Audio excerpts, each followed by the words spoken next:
Brian Lehrer on WNYC. And now we're going to look at two lawsuits involving the Mamdani administration, one being filed against them over the city-owned grocery stores plan, and one they're filing against the city council over bonuses for school paraprofessionals. First, the groceries. On Monday, a coalition of business owners filed two lawsuits in state court to stop the city's plan to open 5 municipal grocery stores, one in each borough, arguing they would crush the immigrant and minority-owned bodegas and supermarkets that can't compete with subsidized prices. Joining us now is Karen Yee, WNYC and Gothamist reporter covering homelessness and poverty usually, and she's covering this. Hey, Karen, thanks for coming on. Hey, Brian. So this coalition of grocery and bodega owners is asking a judge to stop the mayor's grocery store plan. They may not like it as a matter of policy, but what's the legal argument?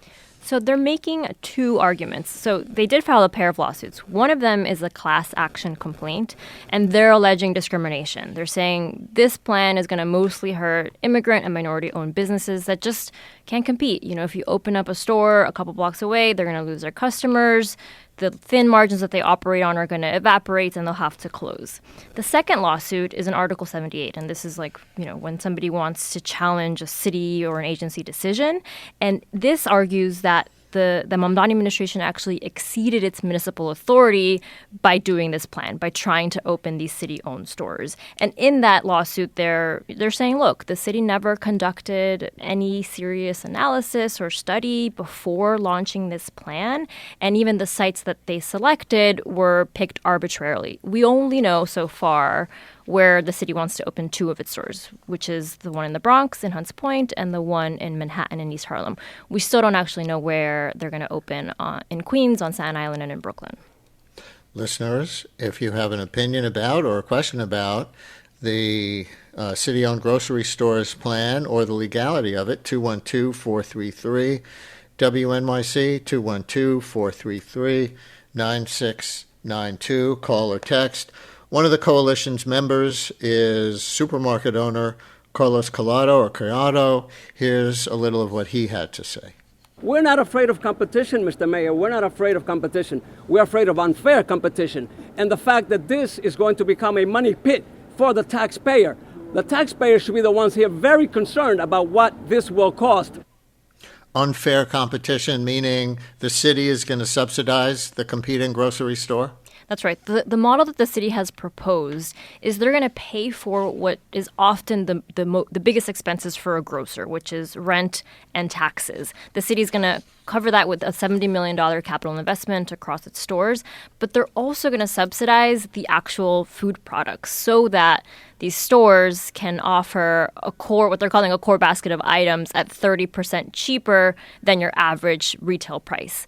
What that average is and how they're going to get those prices is still to be determined. I mean, a lot of this is still unknown. I think the big missing piece here that will help answer some of these questions is when the city brings on an operator to run these stores. So this is going to be a private-public partnership. The city is going to cover, like I said, rent and taxes, and then they're going to bring on a private operator or several to actually do the day-to-day running of the store and leveraging those contracts that they have with manufacturers or distributors to actually bring in the products and then, stock the shelves, hire the employees, whatever it takes to actually run a store.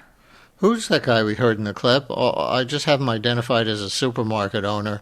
Does he own a big chain? Does he own one little store? Do you know him? Yes, I met him at this week. There was a press conference that the Multicultural Business Coalition held a couple days after they filed their lawsuit, and he was one of the people who spoke. He does own several stores across the city. I think he said 2 of them are in the Bronx, not in Hunts Point specifically. Mm-hmm. So he knows the business. He's been in this business for a long time. And the way he explained it is, the way grocery stores run and thrive is they sell in volume. They need to sell a lot of products quickly, and they need to have customers in the door so that they can sort of turn a profit. And the margins are pretty thin. And so if you're opening a store, for some of these stores just a couple blocks away, that's kind of siphoning off customers, that margin is going away. And when that margin goes away, maybe you can't afford to keep your doors open. Cranes has an article today, the business publication, that asks who's really behind this lawsuit and who's really paying for it. It says a newly formed group that says it represents hundreds of New York City businesses, that's that multicultural business coalition, as they call themselves, is suing Mayor Zohran Mamdani over a city-owned grocery store pilot program. But exactly which businesses are behind the effort and who is paying for the fight is much less clear.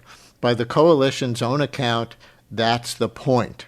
Do you get that reference to, like, it sounds like they're making, their real backers obscure on purpose?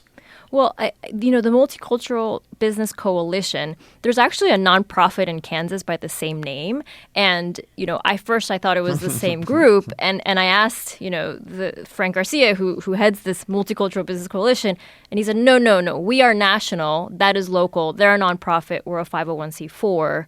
And we started 4 months ago. And it sounds like they started in response to the mayor's plan to open these city-run stores. And what was interesting about, this press conference that I mentioned that I was at this week was, all of this is, even if they say it's not political, everything is political. And there were some GOP candidates there at the press conference, who were running for state comptroller and for attorney general. And, they were saying, look, this isn't political. We are people from across the aisle. We represent grocery stores and bodegas. And they did have local, a bodega owner who, he's right in the location where the city wants to open the East Harlem location.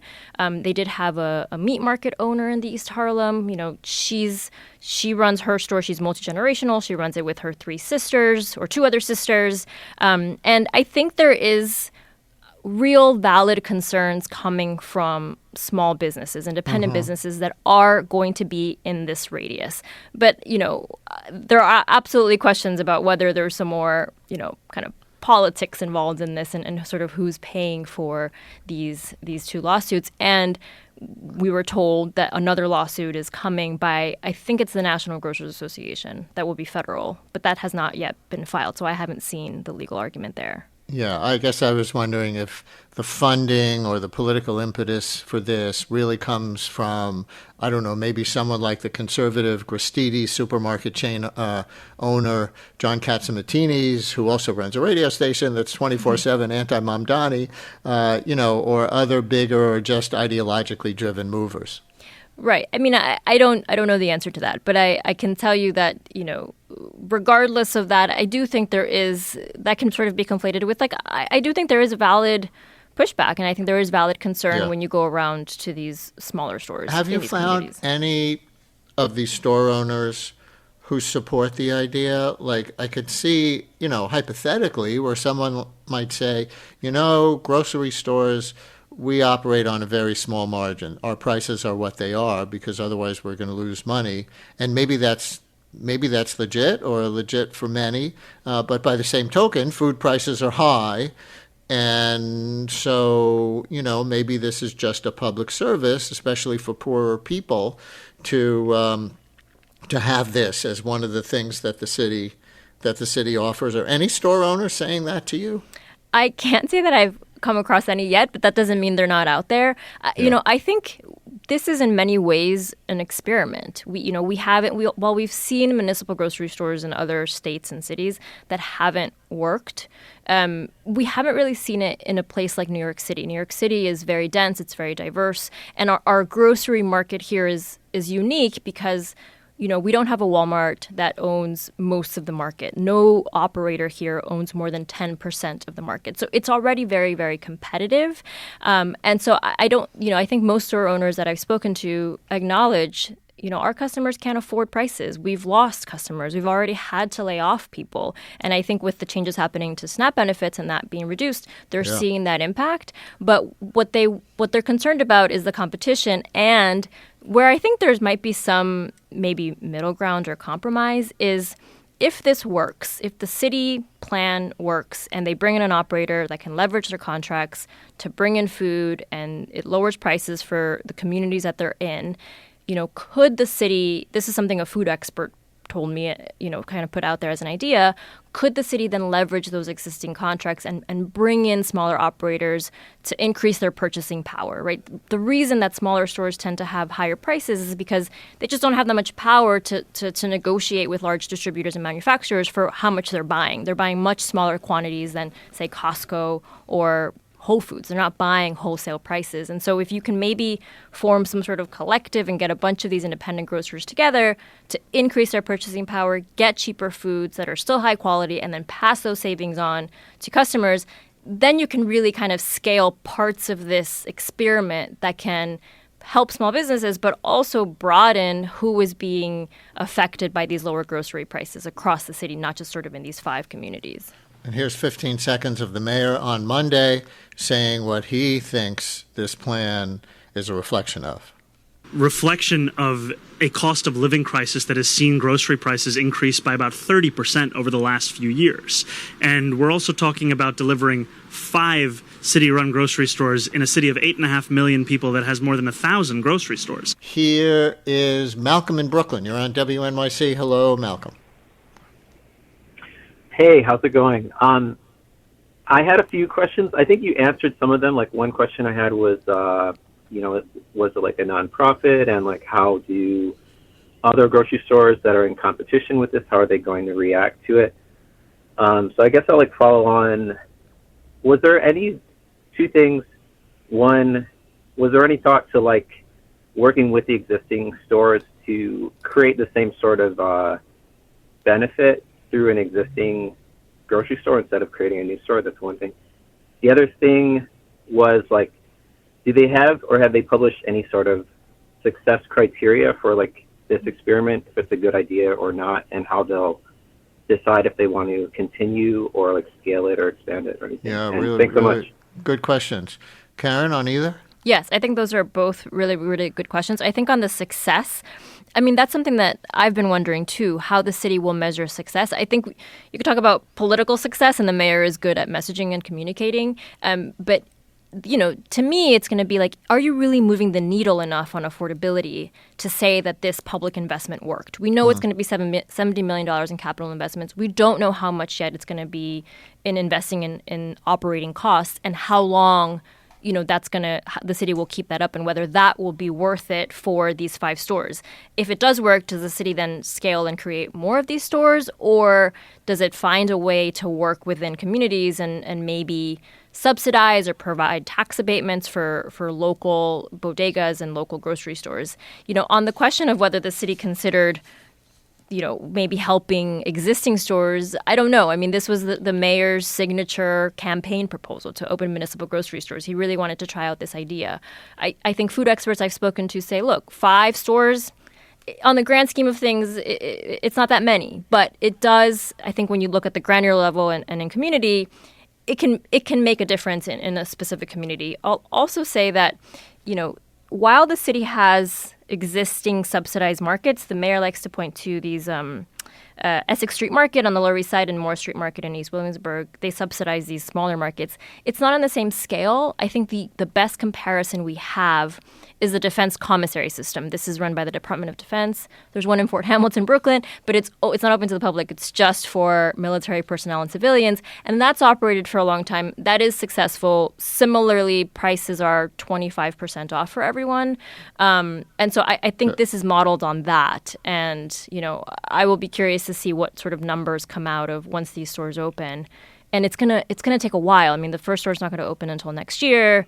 Then the following store in 2029. And so these numbers are going to trickle in slowly, I think. Mamdani cited the cost of living in the clip. Does he also accuse the grocery store industry, if you will, and I realize that's a lot of little stores that are unrelated to each other as well as big supermarket chains, that they're gouging the consumers? Yes, he did mention that at a press conference when he announced that certain items would be 30% lower than average retail prices. He didn't really go into specifics, and I think it is hard. There is I'll say that there is a lot of opacity in pricing. It is hard to determine how what you pay when you pick up, your jar of mayo that's $13, what went into that price and how much the grocer really paid for to get that mayo.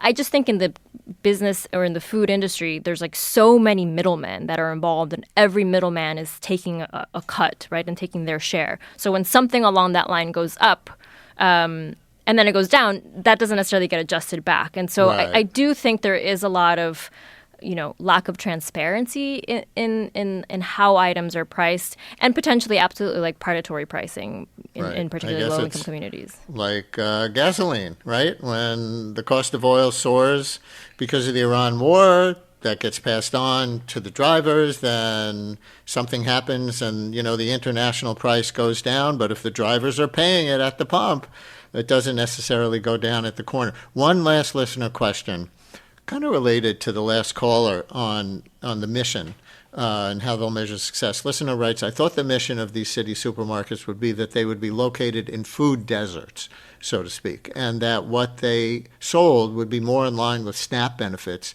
so they would be distinctly different and not in direct competition with conventional grocery stores. Just address the food deserts part of that, and then we're out of time. I think that is still, that was the idea. Like I said, New York is very interesting where, it's not like you don't have a grocery store for miles and miles like in other parts of the country. The term that I've heard is food apartheid, right? Where it's really about quality of food, whether you have a bodega that maybe doesn't have the freshest produce, or you have a supermarket that, everything is a little bit pricey, and even when you buy it, the quality isn't great. That's what I heard from residents in East Harlem who really support this plan, because they say we don't even shop in our local stores. We actually go to Costco or we go to Aldi to get things that are affordable for us. And so, I think the idea is, yes, let's put it in communities that really need it. But I think right now the city is placing these, so far, the two that we know, in areas where there is a high percentage of people receiving SNAP, and there is a high need in terms of affordability. The SNAP items, these stores will accept SNAP and WIC, and what we don't know is other items that they're going to sell. We know this core basket of items, but those are the only ones that are going to be discounted. The operator is also, can also sell other items. What those will be, we don't know, because we don't know who the operator is yet. WNYC and Gothamist reporter Karen Yee. Great job. Thanks, Karen. Thanks, Brian. And when we come back from a break, that was a lawsuit incoming to the Mamdani administration. Our colleague Walter Wuthmann will talk about one outgoing against, some people are saying, of all things, a $10,000 bonus to very low-paid school paraprofessionals. Why is Mamdani suing to stop that? Stay with us.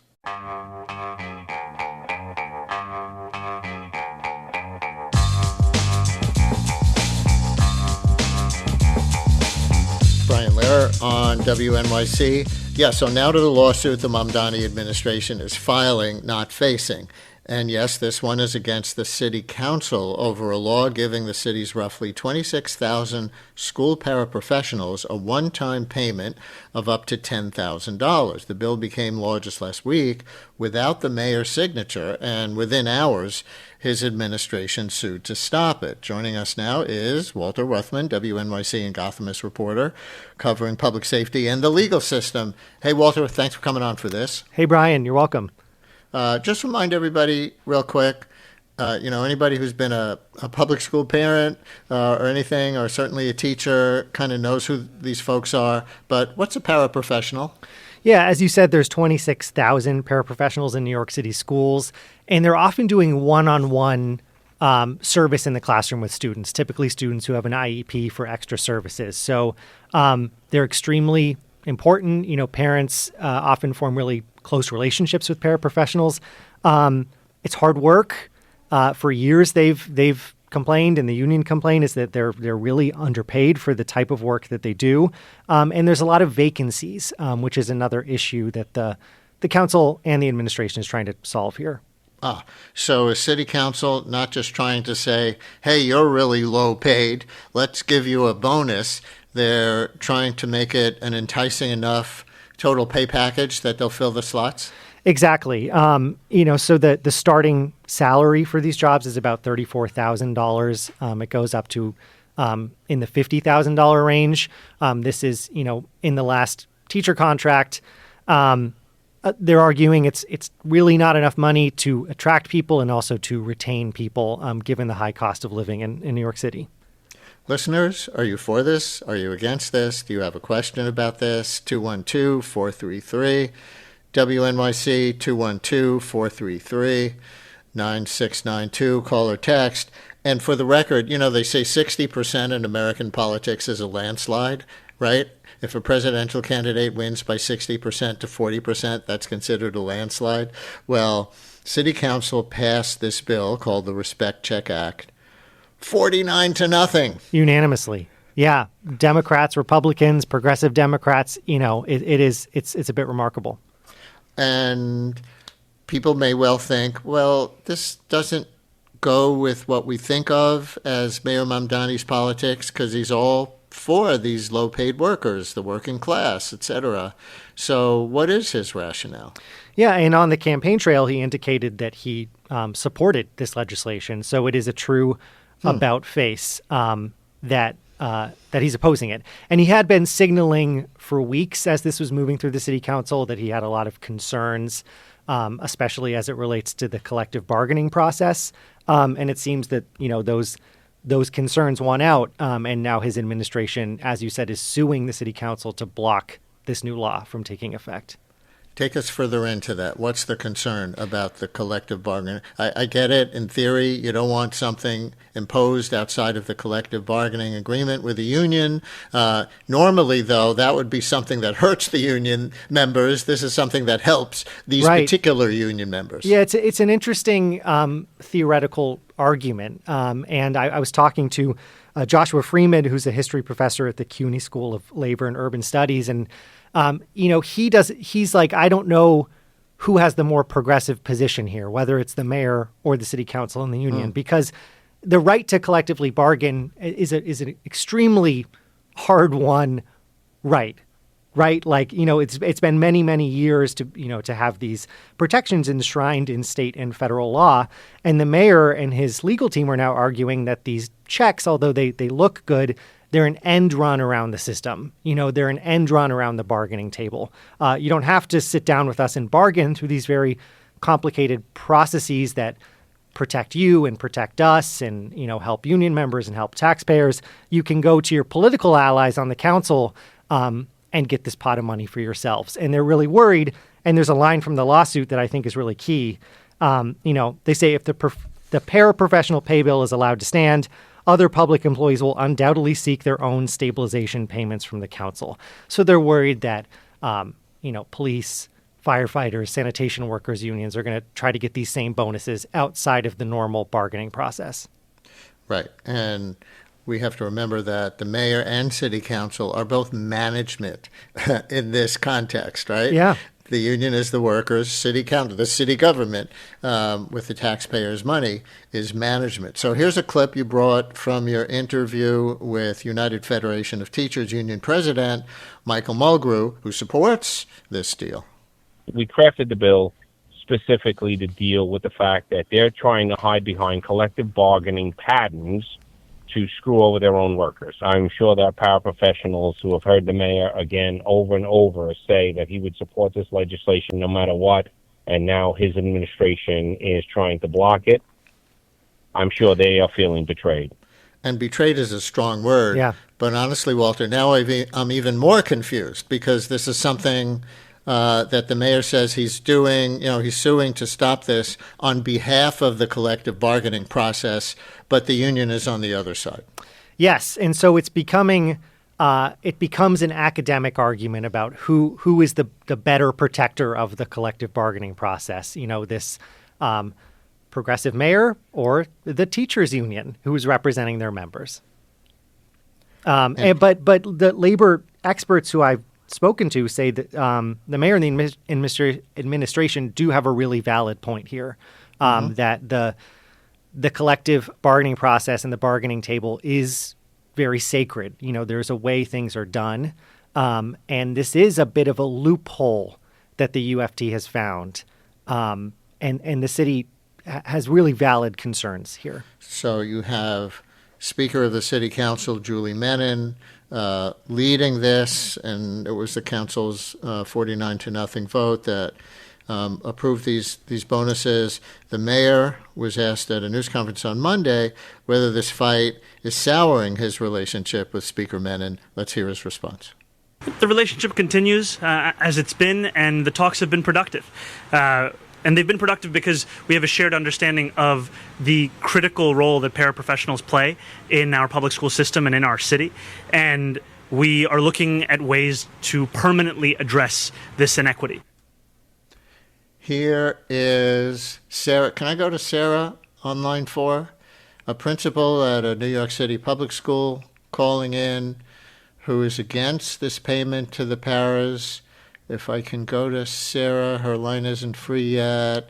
All right, maybe we'll go to Sarah second and talk to Bo in Manhattan first, who used to be a school superintendent in one of the districts in New York City. Is that right? Hi, Bo. Yeah, hi, that's right. A while ago. It's been like 20 years, 25 years. But okay. So my point is this. The UFT, when I worked for the Department of Ed, then the Board of Ed for, I think, almost maybe 30 years. And during that entire time, started with Al Shanker, the UFT ran it. They totally ran it. The bureaucrats at the Board of Ed reported to the UFT, not to their bosses. So I think the mayor knows that, and he has a visceral dislike for that. And he wants to push back against the years of the union running the show. That I think it's simply that. So you see this as the mayor, I see, trying to weaken the power of the union because teachers in general, you're saying, have a lot of power to resist work orders that come down from the Central Education Department? Yes, they do, and they should. I support the union. I'm a union guy. I totally support the UFT. And in those days, I knew everybody there, of course, and I supported them. But I think for somebody like Mamdani, he's got to push back. He can't appear to be kowtowing to the union. And I think he chose this as the time and place to do it. Picked his battle. Interesting. Here's that New York City school principal calling in. Hi, you're on WNYC. Hello, principal. Hello? Hello. Hi, can you hear me? I can hear you. Okay, hi. So I'm a principal, and I'm also against the one-time payment. First of all, I've heard paras talking about the fact that if they were to get the check, they would then quit. So I think we run the risk of the unintended consequence being that it worsens the staffing crisis. Let me ask you a hypothetical pushback question on that point. If you're only making $34,000 and what you're getting is a one-time $10,000 bonus, that doesn't change your life very much so that you can quit your job, financially speaking, does it? But if you make so little, right, that you can get 1/3 of your annual salary in a check, then that job is basically worthless, right? I could go out and I could make just as much, if not more, working retail or in food service. Right. Well, I could so I think that's kind of but 1/3 of what? But anyway, go ahead. You had another point. And the other point is, I think it's about time we've had some attention on this issue. Paras are grossly, grossly underpaid. It is shocking, and it is a shame on us as a city that these professionals are paid so poorly. And I'm afraid the one-time payment is going to use up all whatever political momentum we've established. And I would prefer that momentum, that energy go into a reasonable pay increase for these hardworking people. I mean, it's almost an insult to say we're going to give you a one-time $10,000 check and then continue to pay you $30,000 a year. Really interesting point. Thank you for that. Walter, has anybody asked the union that? Michael Mulgrew or Mamdani for that matter? if this is about momentum. Yeah, like why not go back to the bargaining table and pay these people decently? Yeah.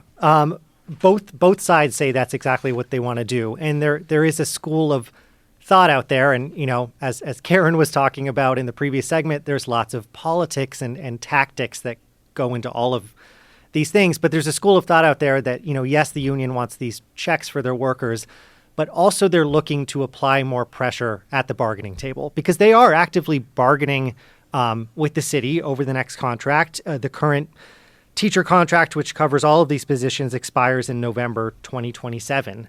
And so they've gained a lot of leverage through this process at the bargaining table. Like, look, we have the entire city council behind us. We have this law that's in effect that you're, scrambling to try to stop. You clearly need to pay our workers more. So, pony up. It's clearly given them more cards at the table. Well, maybe next up, paramedics after paraprofessionals, but that's another show. Everyone's watching. Everyone is watching what happens here. Good job, Walter Wuthmann, WNYC and Gothamist reporter covering public safety and, in this case, the legal system. Thanks for joining us. Thank you.